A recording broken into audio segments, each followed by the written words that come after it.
The mornings in my house had always been tender, soft sunlight spilling across the walls, touching the edges of photographs filled with memories.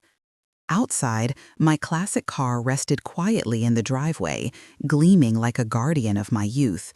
That car was more than metal and paint. It was a symbol of my freedom, a thread connecting me to a time when life felt full of promise. Even now, at my age, I handled it with care, driving slowly, savoring each mile as if weaving moments into the fabric of my life. That peaceful routine was shattered by silence. One afternoon, the familiar hum of the engine was gone. The car was missing. It was no longer parked where I had left it, nor hidden away in a garage where I hoped it might be safe. The space was empty, and a cold absence filled the air. Neighbors offered vague glances, but no answers. The truth came quietly, stinging with the force of betrayal. Karen, my daughter, had decided I was too old to keep the car. She said it was for my own good, but her words rang hollow as I learned the car was sold behind my back, the insurance money tucked away without my knowledge. No phone call, no explanation, nothing but silence. The car held more than sentimental value. It was a piece of my history, a symbol of my independence. Losing it felt like a part of me was stolen, traded like an object without thought or respect. The house felt colder, emptier, the walls strangers in a place that once held comfort. I sat by the window, watching shadows lengthen in the fading light. Memories flooded me, late nights soothing scraped knees, quiet sacrifices made without notice, the invisible labor behind every family success.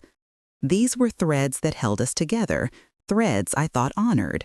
Now, torn and thrown aside, they revealed the depth of betrayal. Karen's act was not love disguised as concern.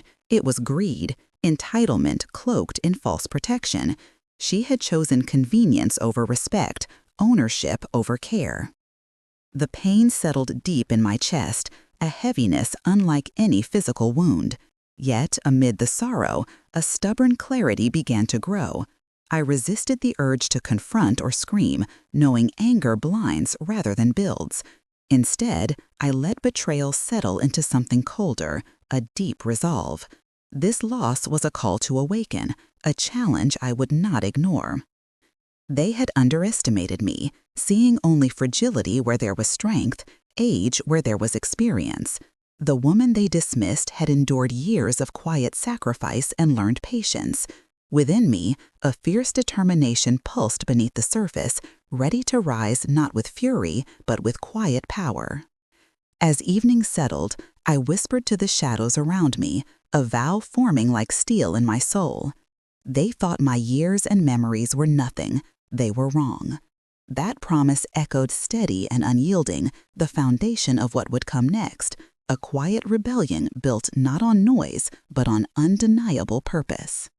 The car's absence was more than a theft of an object. It was a theft of my story. Yet in that loss, I found the first steps of a new path. Though uncertain, the road ahead belonged solely to me. The pain remained, but so did a growing strength, patient, strategic, born of experience and endurance. The house was silent, but inside me the fire kindled. They sold my memories for money, but I would carve freedom from their deceit. The years they tried to steal would become the fuel for my quiet uprising. Tomorrow, I would begin again, on my own terms, with the quiet resolve of a woman reclaiming not just a car or a house, but herself. That night, the quiet of my living room became a mirror reflecting years of unseen sacrifice. I recalled the long nights spent soothing scraped knees and broken hearts, the countless times I set my own needs aside to hold my family together. These invisible threads had woven the fabric of our lives, threads I thought honored, yet now torn and discarded by Karen's merciless act. She had masked her greed and entitlement as concern, but beneath that mask lay cold convenience and ownership, not love. The pain settled deep within my chest, a heaviness unlike any physical wound. Yet amid the sorrow, a stubborn clarity began to bloom. I resisted the impulse to confront or scream. Anger blinds and wastes energy. Instead, I let the betrayal solidify into something colder, a fierce resolve. This loss was a call to awaken, a challenge I would not ignore. They had underestimated me, seeing only frailty where there was strength, age where there was wisdom. The woman they dismissed had borne years of quiet endurance, her patience shaped by hardship and love. Beneath the weathered surface, a fierce determination pulsed, ready to rise not in fury but silent power. As evening darkened around me, I whispered a vow into the shadows, a promise forged from pain and resilience. They thought my years and memories were nothing. They were wrong. That silent pledge formed the foundation for what would come next, a quiet rebellion built not on noise but on unwavering purpose. Losing the car felt like more than the theft of an object. It was the theft of my story, my identity. Yet in this rupture, I found the first step on a new path. The road ahead was uncertain, but it belonged solely to me. Though pain remained, a growing strength took its place, patient, strategic, born of experience and endurance. The house was hushed, but inside me a fire kindled anew. My memories had been sold for money, but from that deceit I vowed to carve freedom. The years they tried to steal became fuel for a silent uprising. Tomorrow I would begin again, not just reclaiming a car or a house, but reclaiming myself. In the days that followed, I retreated into reflection. Memories of sacrifice and devotion flooded me, but no longer with the weight of sorrow. Instead, they emerged as reminders of my strength. Each memory was a lesson, a mark left on the landscape of my life, whispering that survival needed neither fury nor noise, but patience, observation, and resolve. I began quietly gathering what I had put aside over the years, not just saved money, but a secret reserve, a legacy built in shadows, unseen by Karen's entitled gaze. That small fund, my hidden resource, now held the key to my reclaiming. I also reached out to Margaret, my trusted legal advisor and an old friend, who had stood by me through many quiet struggles. Her steady voice through the phone was a balm amid the storm of betrayal. Margaret listened without judgment as I shared pieces of the truth, the sale made without my consent, the insurance money diverted. Her assured response was precisely what I needed. This was done without authority. There are discrepancies we can exploit. No loud battles, just steady, effective moves. Guided by her words, I started piecing together the legal facts. Evidence of fraud, of acts taken behind my back, emerged slowly but clearly. I was not powerless. I had allies and hidden reserves, and with them came hope. Karen's assumption of control had blind spots, gaps I intended to fill with patience and precision. While Margaret worked on legal details, I prepared quietly for a symbolic new beginning. I began looking into purchasing a recreational vehicle, a mobile sanctuary beyond the confines of a house that had become a place of betrayal. Unlike the classic car that tied me to my past, this vehicle would represent future freedom, a life on my own terms. Privacy was paramount. No one in the family could learn of these plans. I instructed Margaret to maintain discretion. I observed my daughter from afar, noting the casual calls and the thin veil of politeness. Karen assumed I was broken, docile. She remained unaware of the storm quietly gathering beneath my calm exterior. I watched and waited, listening for the subtle rhythms of family life, every conversation, every gesture a thread to be noted. I saw from a distance the occasional slips of guilt in Karen's voice, the silent tension behind her smiles. I took care not to let any of my presence stir suspicion. Anger reveals, silence conceals. Days turned into weeks, and I moved deliberately. My plans were not for immediate confrontation, but for steady reclamation. I was building, piece by piece, a fortress of quiet power. Each phone call with Margaret uncovered more possibilities. Every document reviewed, every legal avenue explored was a step toward restoring control. I told myself over and over, freedom is mine, carved from their deceit. This became my mantra. It calmed the aches and fueled my resolve. The years of invisible labor, soft tears wept in solitude, the patience honed over decades, now crystallized into strength. I was no longer the woman dismissed as feeble, but one who had learned silence's true power. In the intimate quiet of these days, I rediscovered a truth long buried beneath disappointment. Survival is not the absence of struggle, but the mastery of it. My strength was not loud or brash, but methodical, built on observation and endurance. I was learning anew how to wield this power. The loss that had broken me was now the catalyst for transformation. What Karen took, my car, my memories, was only the surface. Beneath lay a woman ready to seize her life again, to step beyond betrayal and reclaim her place with dignity and purpose. I was no longer a silent victim, but a strategist ready to reclaim her story. The coming days would test me, but I would meet them armed with patience, wisdom, and a quiet fury born not of wrath, but resilience. This was not the end of my journey. It was the beginning of a new chapter, one written on my terms, and nothing would stop me now. The first time I met with Margaret in her small, book-lined office, I remember feeling a flicker of something I hadn't felt in weeks: hope. The air there was thick with the scent of old leather-bound law books and the faint aroma of coffee still warm from a recent brew. Margaret was an imposing woman, not tall, but with a presence that demanded respect. Her gray hair pulled back neatly, her eyes sharp behind round glasses. She had seen battles far messier and far bloodier than mine, and yet when I spoke, she listened with a patient, deliberate calm that made me feel as if every piece of my fractured story mattered deeply. I slid the worn folder across the polished mahogany desk, a collection of papers I had painstakingly gathered over the last weeks. Insurance statements, bank records, sale documents, and letters I had never meant to find but had uncovered, piece by irrefutable piece. Margaret's eyes scanned the evidence with a practiced ease, barely blinking as she traced the thread of deceit that Karen had spun with such cold precision. "This," she said finally, tapping the paper with a steady finger, "was done without your consent.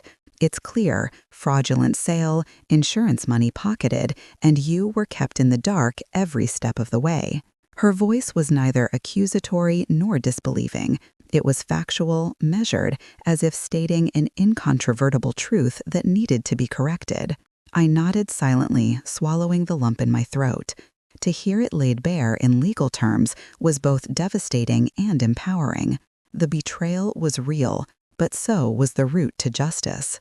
Margaret went on, outlining the mechanisms at our disposal: challenges to the legality of the sale, the possibility of reclaiming the insurance money, and strategies to secure the rest of my estate from further exploitation. "What's most important," she said, folding the papers carefully, "is discretion. These battles are won in silence, in patience. You're not here to make noise or draw attention. You're here to gather your strength, to act when the time is right." Her words resonated deeply with me. The anger I'd felt was raw, but I understood now that it had to be tempered by calculation. I would not let passion blind me, as it had so many years ago, when life was young and I believed shouting was the only way to be heard. We agreed on a plan. Margaret would probe into the insurance company's records, the sales contracts, and communication logs to uncover any irregularities that could invalidate the transaction. She would monitor Karen's moves subtly, gathering admissible evidence without raising alarm. Meanwhile, I would prepare myself for the practical steps ahead and for the symbolic one, reclaiming my freedom not with confrontation but with deliberate action. As days turned into weeks, a part of me found solace in the slow-building momentum. Margaret's incremental updates became milestones, pieces of the puzzle snapping into place, revealing a clearer image of the injustice I faced. Each revelation hardened my resolve, weaving complexity into my quiet plan. As days turned into weeks, a part of me found solace in the slow-building momentum. Margaret's incremental updates became milestones, pieces of the puzzle snapping into place, revealing a clearer image of the injustice I faced. Each revelation hardened my resolve, weaving complexity into my quiet plan. But the real treasure, the weapon I was sharpening, was the RV. Purchasing it was no casual decision. It was a symbol, a literal manifestation of the freedom I sought. This vehicle would be my sanctuary, my fortress on wheels, and the embodiment of my escape from confinement. I wanted something sturdy, spacious, comfortable, a new home that moved with me, far from the cold halls where betrayal had taken root. The search was deliberate and discreet, every phone call made in hushed tones, every visit cloaked in the semblance of everyday errands. I communicated only in riddles when pressed, careful to keep my intentions hidden from Karen's prying eyes and ears. The last thing I wanted was to give her a sign that I was preparing to move beyond the reach of her entitlement. The process taught me that independence was both a matter of will and of planning. Negotiating the purchase, seeing the RV for the first time, a gleaming beast of promise on wheels, stirred something inside me. I pictured the open road stretching ahead, horizons free from animosity and control. This was more than a vehicle. It was a declaration. I began packing in earnest, but with a purpose unlike the hurried escapes I'd imagined before. Each item I chose to take was a thread pulling me forward, not back. The clothes, books, and small keepsakes I packed told a story of careful beginning rather than bitter end. I left behind signs of my presence. Vintage photos hung neatly, the family Bible resting where always, but took nothing that would expose the full extent of my plan. I was not vanishing, I was transforming. All the while, I watched Karen. From a careful distance, I observed her rigid composure, the subtle tensions behind her forced smiles, and the quickened pace of her business calls. She operated under the assumption that I was broken, a woman resigned to her fate. It was almost laughable how blind she was to the quiet storm gathering beneath my calm exterior. My reflection often returned to the lessons I'd learned through years of life: patience, observation, and the power of quiet. I remembered the nights waiting in shadows for the right moment to speak or act, the invisible strength it took to endure without complaint. These had been my armor all along. My strategy was not simply to reclaim what Karen took, but to redefine my place, to mark my territory with discipline and foresight. The legal moves Margaret suggested were pieces of a larger design, and the RV was the pivot point of my independence. Behind all of it lay a single truth. I was more than years and memories. I was a force, calculated and ready.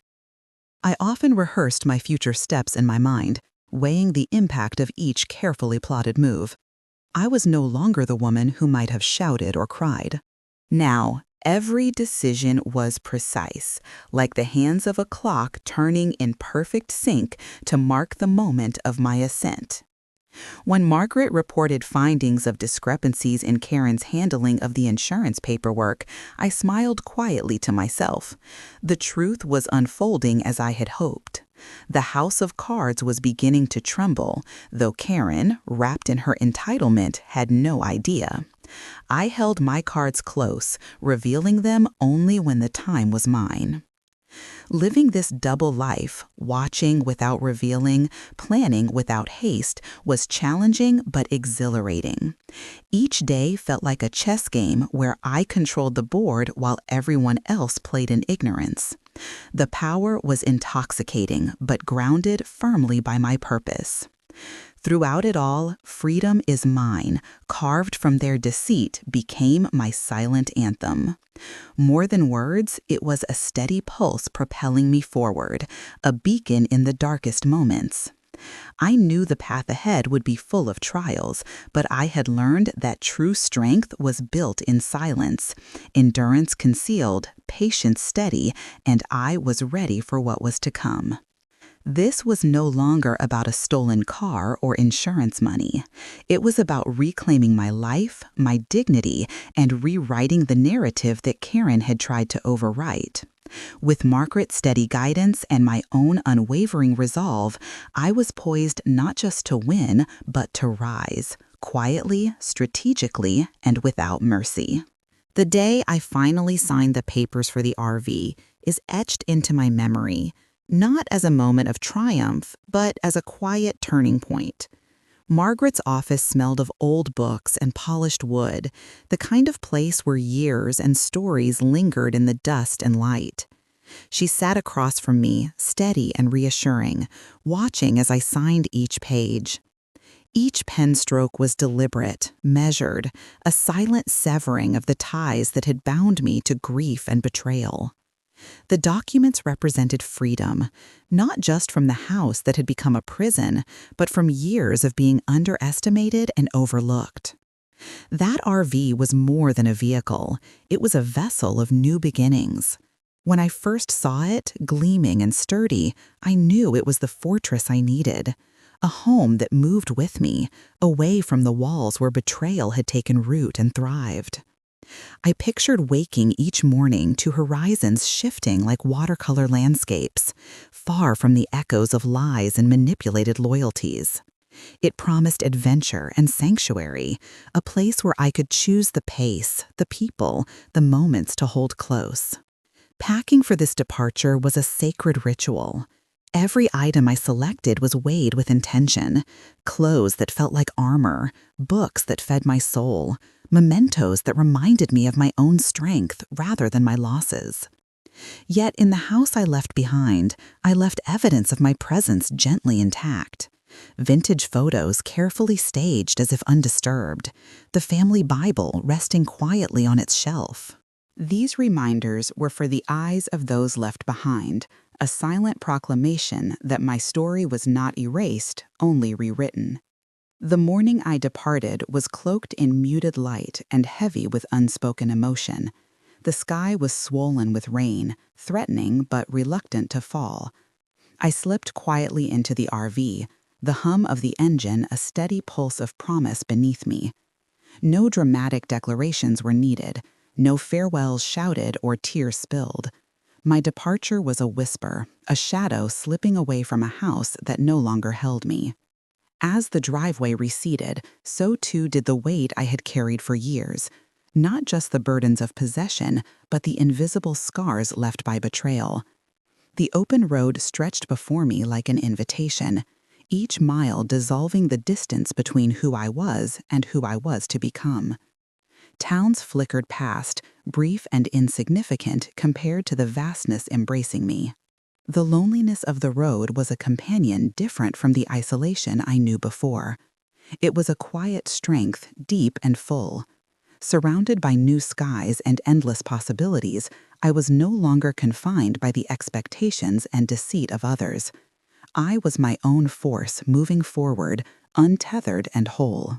Reflections came in waves, the laughter of children in the sunny garden long past, whispered prayers said in dimly lit rooms, the faces of those I loved and lost. These were no longer chains, but threads connecting me to resilience, reminders that survival was woven from both pain and grace. Preserve sometimes whispered at the edges, a murmur of uncertainty about the unknown journey ahead, but I silenced it with gentle conviction. I had chosen this path, planned it with care, and walked it with purpose. The pain of betrayal had created space within me, an empty hollow, now filling slowly with courage and clarity. Karen's betrayal lingered in my thoughts, cold and distant. Anger had faded into a sorrow too deep for words. Some breaks cut too far to mend. Yet her actions no longer had power over me. She carried the weight of her choice. I carried the promise of reclaiming my life with dignity intact. Days at the wheel turned into weeks, each day marked by new landscapes and new rhythms. Rolling past golden fields, silent forests, and endless highways beneath an expansive sky, I felt each scene stitch strength into my soul. I touched base often with Margaret, each legal update a victory in my quiet war. The house sale was a single move in a larger strategy, a chessboard on which I was learning to play with patience and precision. Nighttime found me beneath vast skies filled with countless stars. The campfires I lit became ritual spaces to whisper my newfound mantra, "Freedom is mine, carved from their deceit." These words were more than a shield. They were a beacon, steady and unwavering, illuminating the darkest hours with hope. Challenges still loomed, court proceedings, the inevitable confrontations with Karen, but for now, tranquility held. I was strong, not wrathful, wise, not wounded, empowered, not prisoner. The road behind carried the weight of betrayal and pain, but the road ahead was pure possibility, waiting for me to fill it with life anew. This journey was no longer about property or stolen insurance money. It was about reclaiming identity. It was about telling the narrative of a woman who refused to be erased, who chose her own destiny. I was no longer shadowed by past wounds or held captive by others' expectations. The woman steering that RV was resolute, unapologetic, moving toward a horizon where her voice would be heard simply because she chose to speak. This was not an escape. It was a rising, elegant, strategic, unstoppable. And with each mile traveled, I felt the layers of pain peel away, revealing a core of strength I never knew I possessed. The road was long, the battles ahead real, but I was ready, not just to survive, but to thrive. I never expected how hollow the house would feel when Karen returned. The rooms I once filled with life stood cold and silent, stripped of the warmth I had nurtured. That morning, she arrived brandishing the confidence that had always been her armor, the arrogance of one who believes the future belongs to her by right. Instead, she confronted emptiness, a space where her authority no longer held sway. She wandered through the quiet halls as if searching for a ghost, her footsteps echoing sharply against bare floors. Her voice, brittle and strained, fractured the silence as she called my name repeatedly, clinging to the hope that I could still be found there. The streaks of desperation in her tone betrayed the unraveling facade of control she had so carefully maintained. Every closet she opened, every drawer she rifled through, seemed less like a search for belongings and more like a frantic attempt to reclaim a grasp slipping through her fingers.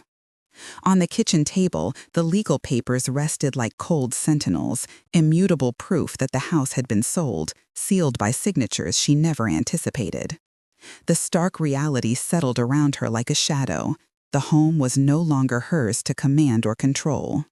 Shock registered in every sharp intake of breath, every flicker of disbelief in her eyes, weakness she never allowed herself to show in public. I had known this moment would come, though it took a different shape than I ever imagined. Margaret had orchestrated every detail with the precision of a seasoned strategist. When Karen's voice came through the phone that day, laden with disbelief and simmering anger, I felt a profound calm. It was time to meet her face to face, not to wage war, but to claim my victory in quiet strength. We convened in Margaret's office, an arena of truth where deception and entitlement would be laid bare. Karen came holding her customary poise, her expression tight, the veneer of control almost cracking. I had known this moment would come, though it took a different shape than I ever imagined. Margaret had orchestrated every detail with the precision of a seasoned strategist. When Karen's voice came through the phone that day, laden with disbelief and simmering anger, I felt a profound calm. It was time to meet her face to face, not to wage war, but to claim my victory in quiet strength. We convened in Margaret's office, an arena of truth where deception and entitlement would be laid bare. Karen came holding her customary poise, her expression tight, the veneer of control almost cracking. Margaret laid out the facts as if reading from a script that brooked no dispute. Fraudulent sales documented, insurance money funneled away without consent, and legal maneuvers that effectively erased Karen's power over my estate. Throughout, I maintained my composure, speaking clearly and measuredly. "I am free now," I told Karen, my gaze unwavering. "Your betrayal only bought me the road." No accusations, no anger, only the cold, unshakable fact of my liberation. Her silence in response was deafening. All the bravado and entitlement she so often wielded dissolved into the quiet defeat of a woman outmaneuvered, not by shouts or fury, but by patience, strategy, and enduring will. In that moment, I understood the depth of my triumph. It was not a battle won through force, but a testament to the power that quiet resolve wields in the face of betrayal. Leaving that meeting, a profound peace settled over me. The long, exhausting battle had found its end, and what lay ahead was mine. Freedom tempered by dignity, the vast open road unspooling beyond pain and history. For the first time since losing the car, I sensed a wholeness returning, not tied to possessions or places, but to something more fundamental. The house, the belongings, the echoes of family were now relics overshadowed by the strength I had reclaimed. No longer anchored by resentment or deceit, I was propelled forward by clarity and truth. This victory was deeply personal as well as legal. It was the reclamation of my voice, long muffled, the rewriting of my story on terms of my own choosing. And stepping into this new chapter, I carried no bitterness, only the quiet confidence of one who has endured, waited, and finally emerged whole, undiminished. The path remaining was not without challenge. Court dates beckoned, unresolved tensions lingered, and the shadows of family fractured by betrayal still loomed. But I met these not with fear or trembling, but with a steady soul fortified by experience and calm resolve. I had become a woman who did not just survive hardship, but used it as the foundation for strength. This journey had evolved beyond the recovery of stolen possessions or squandered money. It was the story of a woman refusing erasure, determined to reclaim her identity and rewrite the narrative that others tried to dictate. The woman steering that RV was no longer defined by wounds or others' expectations. She was resolute, unapologetic, her voice gaining power because she refused to be silenced, because she chose to speak, not loudly, but with unwavering certainty. This was not an escape, but a rise, elegant in its grace, strategic in its unfolding, unstoppable in its purpose. With every mile that passed beneath the wheels, the layers of pain peeled away, revealing a resilience I had yet to fully understand. The road ahead was long and fraught with battles, but I was ready, not just to survive the storms, but to thrive in the sunlight that followed.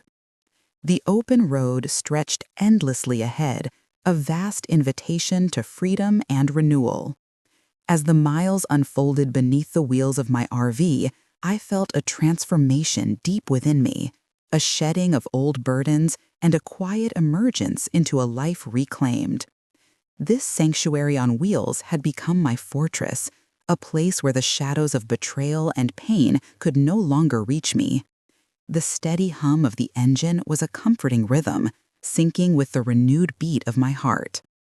Each day brought new landscapes that seemed to weave strength into my soul, a tapestry of forests dense with pine, fields alive with wildflowers, and endless skies painted with the shifting hues of dawn and dusk.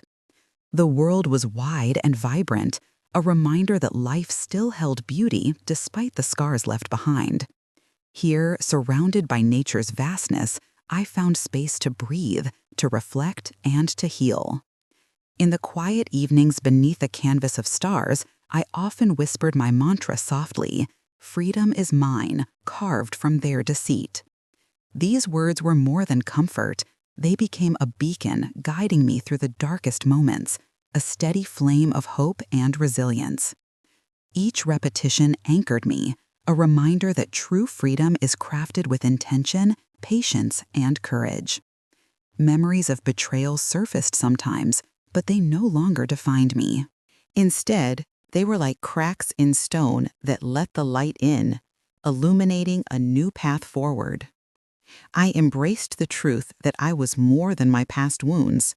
I was a woman who had endured, who had grown stronger through silence and patience, who now stood ready to write her own story.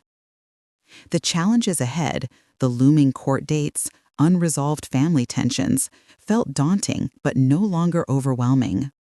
I faced them with a calm clarity, fortified by years of quiet strength and unwavering resolve. This was no longer a battle fought in fear, but a purposeful journey toward justice and peace. This journey transcended mere possessions or stolen money. It was about reclaiming identity, dignity, and voice. I was rewriting the narrative that others had tried to impose, staking my claim to a life lived on my own terms. Behind the wheel, I was no longer a woman shadowed by wounds or others' expectations. I was whole, resolute, unapologetic. My voice found power not through volume, but through the certainty of its truth, a quiet strength that demanded to be heard. This was not an escape, but a rise, graceful, strategic, unstoppable. The road ahead was long, filled with unseen turns and trials, yet I moved forward with purpose and peace. With every mile, the layers of pain peeled away, revealing resilience I had yet to fully comprehend. I was ready, not just to survive what lay ahead, but to thrive in the sunlight of a new beginning.